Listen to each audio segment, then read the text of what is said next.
Chapter 8. I suppose I'm supposed to be good and all, but one harmless little lie can't be that bad, right? Evie's starter castle sat on the edge of the green forest, near the outskirts of town. To no one's surprise, it was designed perfection. The transcending decor and Isle chic vibe had already been featured in Castle Home and Garden.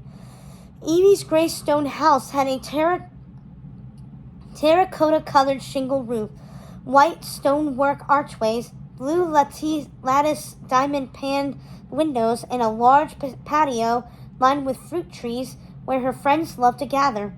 Evie and Mal talked in hushed tones in Evie's dreamy workroom, a breathtaking all-glass chamber with floor-to-ceiling windows and a glass roof that allowed natural light to stream in from every angle. The office had everything Evie needed to run her successful fashion design company. She stored bolts of colored fabric in a round brass caddy and kept countless spools of thread on a red wrought iron bookshelf with hand-forged scrolling. Completed tops, skirts, and frocks, waiting to be tried on, hung on a rolling rack. A framed copy of her Evie's Four Hearts logo hung on the wall. Evie listened with alarm as Mal confided in her, detailing all she knew about the museum break-in. Looking ever the professional in an asymmetrical polka dot top and cropped wide-leg trousers, Evie found the news startling. "Who else knows about the scepter and the crown?" she asked. "No one."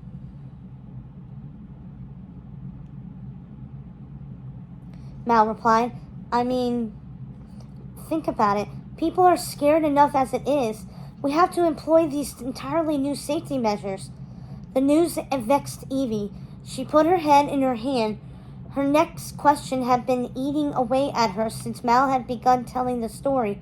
Will this delay our bringing over more VKs? A cloud of apprehension, and concern fell over her face. Mal avoided making eye contact.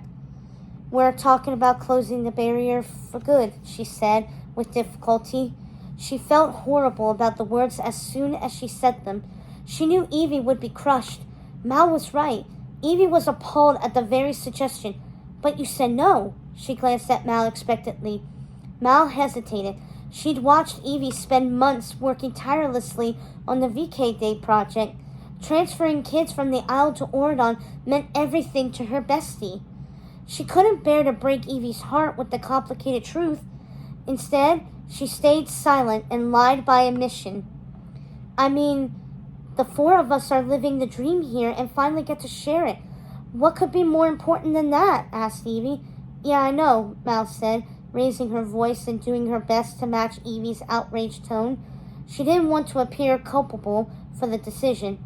"I mean, maybe security, or maybe peace of mind for everyone in Oridon," she offered tentatively. Mal hoped Evie might see things from the other perspective, but all she saw in Evie's eyes was frustration and hurt. "Is that what they're thinking? Are they seriously thinking that no one will ever go in or out of the Isle ever again? I mean, what? We never get to go back and see our parents?" Evie wasn't running home for mother-daughter makeovers with Evil Queen anytime soon, but she liked knowing she had the option. The idea of never was just so, final. And what about these kids? We promised them they could go back and visit whenever they wanted. "Yeah, I know," said Mal.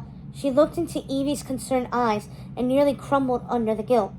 Evie stood up and closed the distance between them. She put her arm around Mal and searched for the positive. An Isle-born villain kid would soon sit on the throne. VKs would have a champion on the inside. Decisions about the Isle would be made by someone who lived on the Isle, who understood its complexities and emphasized that with its residents. This was a good thing, a very good thing. I am so glad you're going to be queen. You will be part of these conversations. You will stand up for the VKs. Thank you for telling me." Evie hugged Mal, and her embrace was full of gratitude and love. "You'll be a great queen," said Evie. Mal nodded miserably and couldn't bear to look Evie in the eye.